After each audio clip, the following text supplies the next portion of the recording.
A little over a year ago, I made 2 videos on this channel covering 2 of my favorite artists, McGee and Dijon. The subheader of those video titles was Your Favorite Artist, which I picked in order to highlight how the 2 had gained a reputation among other musicians or just other people in the know as the real deal. I went on to cover a few other artists with that tag, including J. Paul, Gene Dawson, Saba, Toby Lou. But what's especially fun about McGee and Dijon is the way that their fates feel intertwined. They have a great working relationship, appearing in the credits of each other's breakout projects. The 2021 Dijon album Absolutely and the 2024 McGee album 2-Star in the Dream Police. But it's not just in writing or even just in audio. The excellent live video for Absolutely put their chemistry on camera, instantly becoming one of the best live music videos to put on YouTube while on the TV aux. The title Your Favorite Artist implies that there's some kind of best kept secret, something tucked out of the way, and reserved only for those who are curious enough to dig past the first few layers of slop that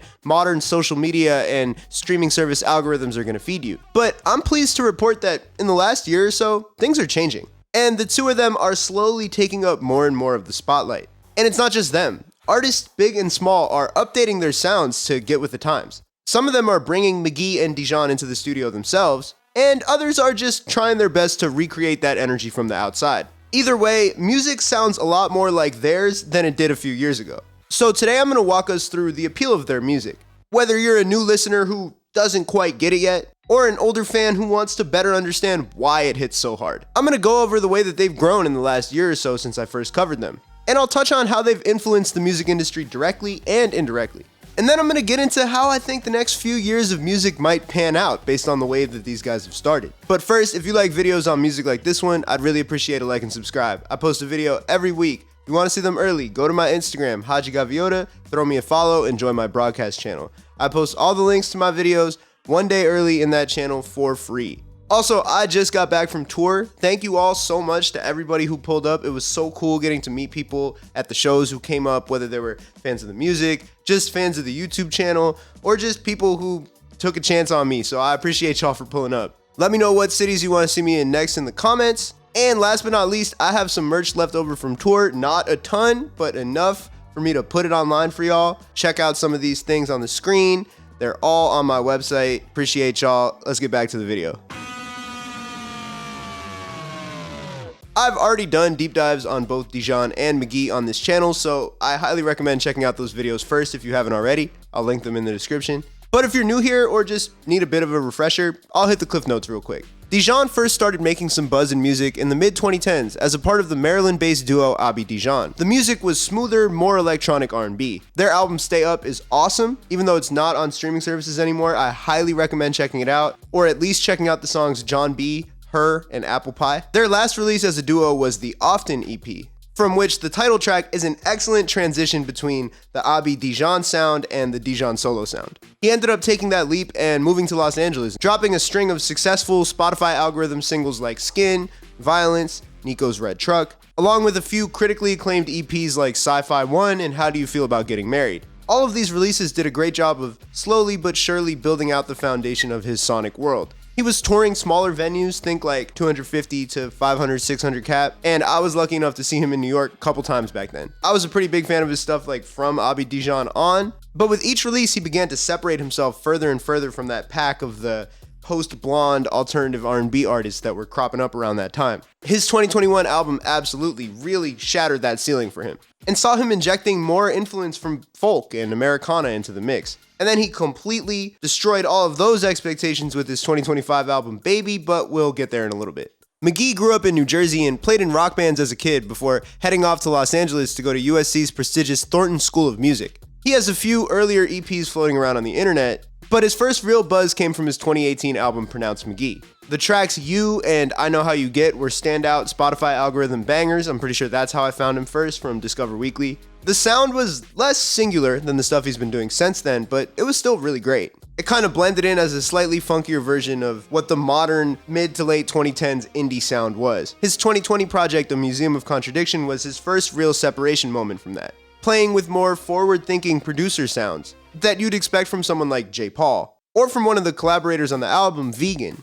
It was as much J. Paul and Frank Ocean's Endless as it was his indie contemporaries. In 2024, his album 2-Star in the Dream Police changed everything all over again. in some ways harkening back to the 80s with its sweet and somewhat familiar melodies and really cool guitar riffs, but with this futuristic, mystical, dystopian spin on it. It feels familiar and unfamiliar at the same time. And that unique positioning, along with his excellent musicianship, got him cosigns from people as far and wide as Eric Clapton and Tyler the Creator. It also got him into the studio with huge artists like Justin Bieber, which again, we will get to in a little bit. First, we should try to understand, why do people care so much?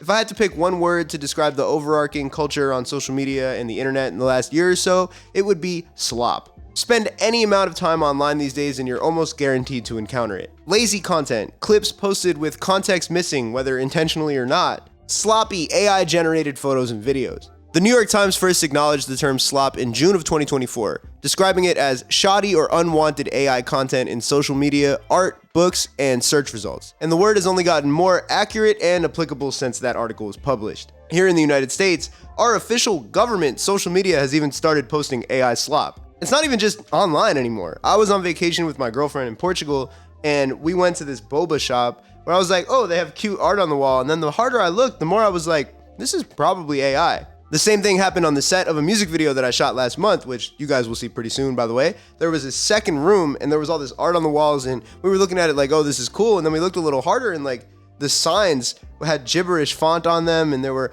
all these other telltale signs of AI art. So it's not just something that lives on your phone anymore, like it's around us in real life, and I haven't seen as many people talking about that. Slop isn't always evil, but the vast majority of it is banal, empty, and varying levels of confusing. Take this AI-generated video of someone trying to bring their emotional support kangaroo onto a plane. Boomers around the world fell for it, which is not too surprising, but it's not just them anymore. People in their 20s and 30s are falling for things like this as well. But the scariest thought, to me, isn't that people are falling for it, it's that there's now a larger and larger group of people who don't even really care if it's real or not. People as a whole are just less curious about things, not stopping to read into things that they find on the internet, whether they seem ridiculous or not. I've seen this with my own music project, HADJI, which is a band that my friend and I started where we use videos and pictures of our dads instead of us. We haven't publicly revealed ourselves, although that is something that we are planning on doing. And we have an overarching story for it that I promise is actually very funny and it like builds into this whole thing, but we'll get there. But on the internet, like I talk about it all the time on this channel. I'm in the official bio on Instagram. All of our releases on streaming services are co-released with our main artist names. So anyone who's curious enough to do even a little bit of research would be able to tell that it's us. But I found that on social media, the vast majority of people are just not doing that. And as someone who grew up in the blog era, you know, trying to figure out what The Weeknd's face looked like or where they were hiding Earl's sweatshirt, like it's a little crazy to me to think about. And I'm not trying to blame anyone who doesn't click further on things or call them stupid or call them not curious. Instead, I think it actually makes a lot of sense that people aren't as motivated to look into things because we blast our brains with such an unhealthy amount of information all day long. Like, who wants to go get more? Rome and I pride ourselves on not using any AI at all in the HADJI music or content, although we get comments accusing us of it all the time because that is kind of people's first reaction. And the only time that I've ever used it in like a musical aspect was to change my voice into a girl's voice for like one soundbite on a HADJI song, not an HADJI song. And to be honest, like with the way things are going, I don't see myself doing that again. But in music today, I think that approach is becoming less and less common. Arguably a top 5 biggest artist of the 21st century, Kanye West has proudly shouted from the mountaintops that he's used AI in his recent work. Other A-listers like Playboi Carti and The Weeknd have been accused of using it, although nothing has necessarily been proven. Drake used it during his beef with Kendrick Lamar to make himself sound like Tupac and Snoop Dogg. Timbaland, one of the main architects of music in the 2000s, has been shilling AI technology on the internet for over a year at this point. I've talked about AI 100 times on this channel. Most recently with The Velvet Sundown, a band on Spotify that reached over 1 million monthly listeners after everyone realized they were entirely AI generated and places like the Rolling Stones started covering it. They're back down to about 500,000 now, by the way. All that hype don't feel the same next year, boy. Now you might be asking, what the hell does this have to do with Dijon and McGee? The truth is, I think one of the reasons why they connect so hard with today's audience is that they feel real in a landscape where that's becoming less and less common. McGee uses analog equipment to create a unique guitar tone that people have been trying to replicate ever since his song Candy dropped. His production chops feel indebted to multiple eras of music at once, from the 80s chord progressions and dreamlike soundscapes to the forward-thinking internet producer chops of a guy like J. Paul. Dijon molds his voice to fit the energy and the topic of whatever he's singing about. He was a smooth guy in Abi Dijon, and the best example today is on the track Rodeo Clown, where he intentionally destroyed his voice to sound broken down and speed up while singing about an unrequited love that was really like gut-wrenching. This is the type of shit you just cannot get out of a Suno or a UDO prompt, no matter how hard Timbaland is paid to convince us otherwise. Their use of live instrumentation and real musicianship swims upstream against the music industry that seems to get a little bit lazier and lazier every year. And while that musicianship is a big part of their appeal, I want to caution against the idea that all computer-made music is bad. I don't think that's true, and that's not what I'm trying to say at all. In fact, both of these guys are real DAW demons who are using a lot of like computer producer tricks. Dijon's new album Baby, for example, is littered with these vocal chops and samples throughout, like it's yours. McGee's excellent 2020 project, The Museum of Contradiction, which I will always say, people who really found McGee last year, no shame in it, but you should go back and listen to it. It's really, really, really good. Uses a lot of computer magic. I just want to make sure we don't get caught up in the idea that everything needs to be a live recording. Sampling and computer-based producing is an art too, full stop. And these guys didn't invent playing the guitar or using a real voice. Instead, they arrived at a particular point in time where those things are not as common in the mainstream as maybe they used to be, or even in certain layers of the underground as well. R&B, for example, was moody, dark, and whispery for a lot of the 2010s. And that's cool, it's just different. Pop music was widely computerish, which at its best can be cool and futuristic, and at its worst can feel robotic. It's not that these are automatically bad things. For example, an album like Charli XCX's Brat shows us how someone can be extremely personal and confessional and quote-unquote real while using a lot of glitchy, futuristic, and computer-based music choices. But still, these trends help explain why Dijon and McGee have been such a breath of fresh air for their fan bases. And boy, let me tell you, those fan bases have really started expanding in the last year or so. McGee released a few singles after his album, Lonely Fight and Rockman, that were well received. Rockman, for example, is one of his most popular songs on Spotify now. Sonically, they still pretty much live in the world of the two-star album, which he took on tour multiple times last year and hit a festival run this year. I saw him at Govball where there were those viral clips of fans like absolutely losing their minds. In late 2024, as the phenomenon of the album continued to grow, Mike sat down with the New York Times and talked about his philosophy behind the record and all the hype and great reception it received, giving us some banger quotes like, "I don't want to be related to. I don't feel like you at all. I feel like an alien. Why would I make music any other way?" Ironically, that's when people relate to it. Perhaps the most interesting tidbit of new information in that article was that McGee had been in the studio with a collaborator who maybe on paper seemed a bit unlikely, Justin Bieber. "He's searching," Mike said about his work with Bugatti Biebs. "Anything that comes out of his mouth, that's pop music. You can really do pretty wild stuff behind that, just because it represents something." So when Justin Bieber's surprise-dropped album Swag arrived a month or two ago, we received one taste of what came out of those sessions, the lead single Daisies, a sweet ballad featuring the type of guitar and bass that we've come to expect from McGee, with perhaps more straightforward, lovey-dovey lyrics than you might hear on a McGee song. In that Times interview, McGee said he was chasing the promise of pop music, and a song like Daisies feels like the perfect way to Trojan horse his type of ideas to a more widespread audience. Well, this was the only song on Swag with a McGee credit. He made it count. By all intents and purposes, Daisies is the lead single of the project, being the first one that was sent to radio stations, and at the time of me writing this, it sits atop Justin Bieber's Spotify with almost 200 million streams already in like under 2 months. Another name in the credits on Daisies though is Dijon, and he's all over the album with 4 credits in total. On Daisies, I personally hear his influence on a line like, "I get it, I get it, I get it," right before the chorus. He was also a part of what might be the fan favorite song, Yukon. There was a good 2-week period after the album dropped where I could not open TikTok without immediately getting a cover of Yukon. That melody and the formant-shifted vocals kind of screamed Dijon. It was a pretty big departure for Bieber and one that I did see some fans complaining about. Or at least saying like, I really wish I could hear this in his regular pitch. But at the same time, it's the second most popular song on the album. So maybe his core fans just needed to recalibrate their ears for a second before they could fully enjoy it.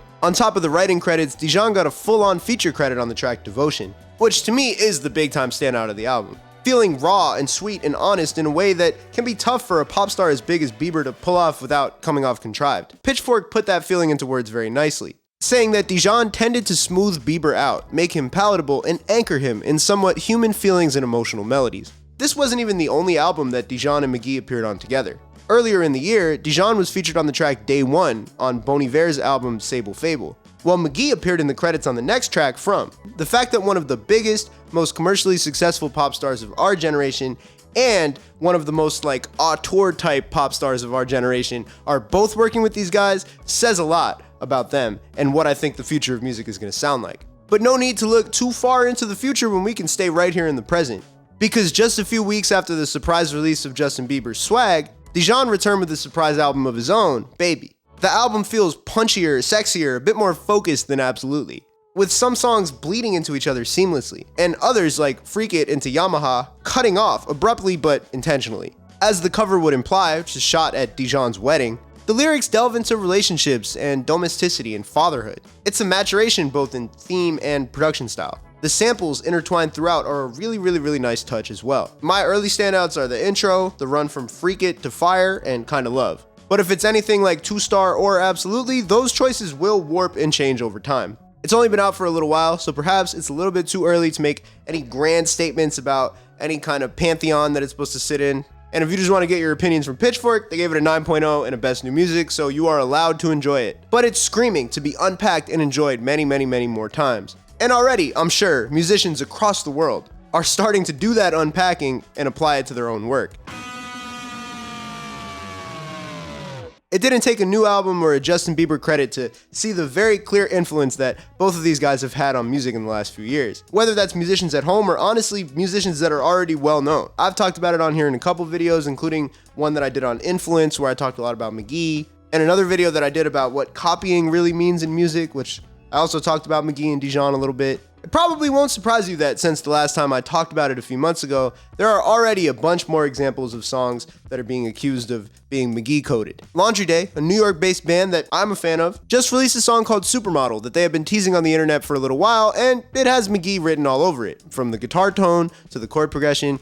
Even some of the vocal melodies remind me of McGee a little bit. The comments on the first teaser video for the song on TikTok were quick to point that out, even bringing up Dijon as well. The band Laney's new single, Know You Naked, also has what I thought was a super McGee-inspired guitar tone in the chorus, both in like the big crunchy chord hits and in like the lick style guitar playing in the back. Also, this artist Mother Soki dropped a really cool and pretty song called Rivet Gun that got some motion on TikTok, and people relentlessly compared it to McGee on there as well. It probably didn't help that she used the hashtag McGee on the biggest video. Before we dive any further, we can eliminate the Laney one because I did some snooping on Reddit, and I figured out that even though he's not on the credits on Spotify, Andrew Aged worked with them on this song, or maybe this album, I can't really tell. And he's McGee's guitarist in his live band and is a super excellent producer in his own right. So I feel like they kind of just went right to the source there. So maybe it's not worth unpacking. They're going to get the pass for now. My eyes are on you though. In the case of both Laundry Day and Mother Soki, a trip into the comment section will find people arguing until their thumbs get blue about the concept of influence in music.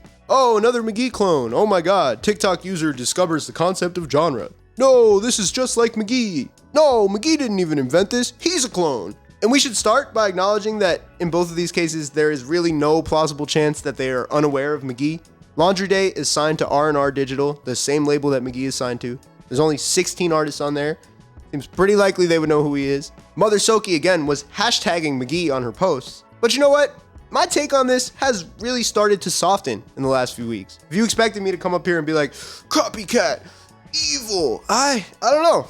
I have a little bit of a different perspective now. At what point are artists no longer just like shamelessly taking the swag of another guy and instead just participating in a reset of what popular music sounds like? Like I said in the intro, this is no longer just your favorite artist stuff. McGee and Dijon are getting publishing money off of a #2 Billboard hit from one of the biggest male pop stars in our lifetime that has their musical DNA all over it. And as solo artists, McGee is getting better and better set times on all the festivals he's playing. Dijon just sold out 2 nights in New York and had to add a 3rd night at the 3,000 capacity venue Terminal 5. I guess my point is, at an earlier time, an artist taking their swag or running off with it and then getting recognition from it would have meant taking money out of their pockets. If these artists were all peers, you know, sitting in the studio together and then someone just got the idea and ran off with it, then that's a different story. The more that McGee and Dijon grow and gain recognition for themselves, the less realistic that this situation is. They've separated themselves. More and more people every day know what kitchen the sauce is coming from. And so for other restaurants to start selling the same dish, it's not that surprising. The line is still going to be out the door at the original spot. At the end of the day, if you listen to some of the things that the two of them said in that New York Times interview, I'm not so sure they would be too upset about it. McGee himself said, "Experimentalism has no meaning unless it's done at the grandest scale. I just don't want to join someone else's citadel. I want to build my own thing, my own castle with my friends because that's what's needed. And if people want to come, they can come." Well, people are coming. Dijon said, "I think we both shared a frustration with the lack of anger that people had at the state of young people making music. We were both trying to just find a new wheel to invent separately and kind of questioning why nobody else was as feverishly or embarrassingly reaching. I think that younger artists are reaching to play with guitar tones, analog equipment, production tricks that aren't just dragging splice loops right into a project and slightly tweaking them a little bit. They're adding musicality and swagger and creativity to their projects. And I feel like that's exactly what music needed. And if you look at both McGee and Dijon's careers, they were not just automatically born into making transcendent music that sounded nothing like their peers. Listen to McGee's first album, Pronounced McGee, and it's so much more like what other popular indie music was like in the mid to late 2010s than his stuff is today. It took experimenting, shaving, and warping to get it to where it is today. Dijon's earlier solo music was definitely indebted to some of his contemporaries and to big monoliths like Frank Ocean's Blonde. It took tinkering and destroying himself from the inside only to rebuild and get something like Baby, or even Absolutely. The young artists that sound like them right now are at the early part of their journeys, a place where both McGee and Dijon once stood. If they really want to start following in their footsteps, instead of just copying them, they need to ask how to build upon that foundation that the two of them have laid for them, and then scratch at it until something new pops out. To use McGee's analogy, eventually some of them will go on to build their own castles. We just need to give them enough time. Humans love to categorize and put things in boxes, and maybe what we need here is for someone to come up with a name for the subgenre that includes these people. In that case, I do think things would feel a little less like, oh, he's ripping off McGee. It'll be like a little less personal, and more like they're adding to the canon of a larger sound. You know, like in rap music, artists get on type beats of other artists all the time, and nobody complains about it. So if you have a good idea for the name of this genre, drop it in the comments. If you're like a real genre hater, I also understand. Sometimes I think they're kind of stupid. I actually had the idea of making a video about how genre kind of doesn't make sense anymore and it's really more about vibe. If that's something you want to see, let me know in the comments. I think without a doubt, the future will be full of more and more artists trying to sound like McGee and Dijon. Some of whom are going to do a great job and put their own spin on it. Some of whom we're going to laugh at on TikTok. I also think we're going to see older artists updating their sounds to get with the times. Some of whom will do it in a cool way. Some of whom we're going to laugh at on TikTok. Is that a much needed reset of music, a breath of fresh air? Or is it artists being lazy, uncreative, and derivative? That's for us to decide on a case-by-case basis. But for now, I'm happy to report that for once, it really does seem like the good guys are winning. And our boys are finally starting to get the credit, recognition, and hopefully the money that they deserve. Let me know what you want me to cover next. Peace.